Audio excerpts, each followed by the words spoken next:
Привет, девчоночки! Вот я приготовила вам бакаляу полнатыш. Это треска со сливками, с картошкой, с луком. Превосходное блюдо. Тоже готовится быстро. Не так быстро, как я всегда привыкла вас умилять быстрыми блюдами. Но это очень вкусно. Треска может быть как и засоленная, потом ее отмочить в холодной воде нужно. Так может быть и свежая, просто немножко подсолить. Все ингредиенты я написала, в принципе, уже есть в описании на протяжении видео, все, как я делала. Так что прошу, любите жаловать. Треска со сливками и с картошечкой. Офигительно, обалденное блюдо. Пробуйте, не пожалеете. Это очень-очень вкусно и стильно. Особенно португалы любят готовить ее на Рождество, на Новый год, вот, на Пасху. Это их обожаемое блюдо вообще праздника.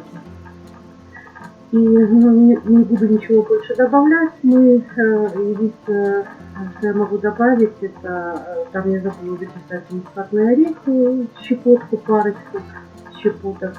И все по очереди, как на видео у меня есть, как я делала, так вы можете это все повторить.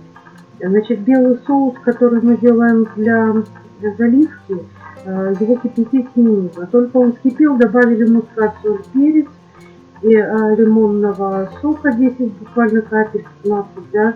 Хорошенечко перемешали, увидели, что оно булькает, выключили. И в другой кастрюльке мы подготавливаем для уже полностью перемешивания нашего блюда.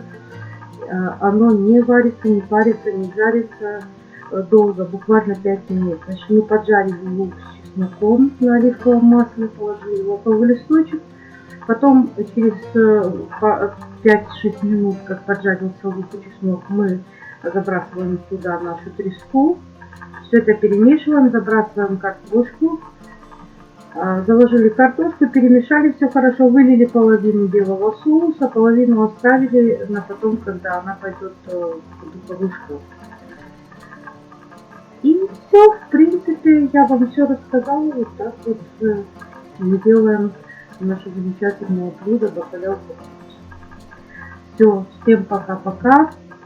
Подписывайтесь на мой канал, лайкайте. Кому интересно, что спрашивайте. Обязательно все расскажу и буду вспоминать еще интересные блюда. Самые, что есть, быстрые, вкусные, потому что наши девчонки не очень хотят сидеть на кухне подолгу.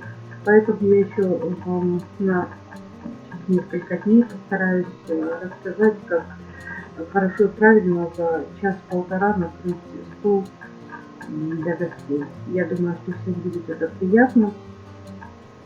Все делаю очень быстро, все готовится очень быстро. Практически на человек 10 я могу за 1,5 часа стол накрыть из разных блюд. Ну, естественно, включая сладости. Ну и все, девочки, вот такая вот у нас получилась красота ненаглядная. Вынимаем ее из духовочки и ждем несколько минут, чтобы хорошо резать. И все, блюдо готово. Можно кормить своих любимых и родных. И пробуйте сами. Приятного аппетита. Всего хорошего. Пока-пока.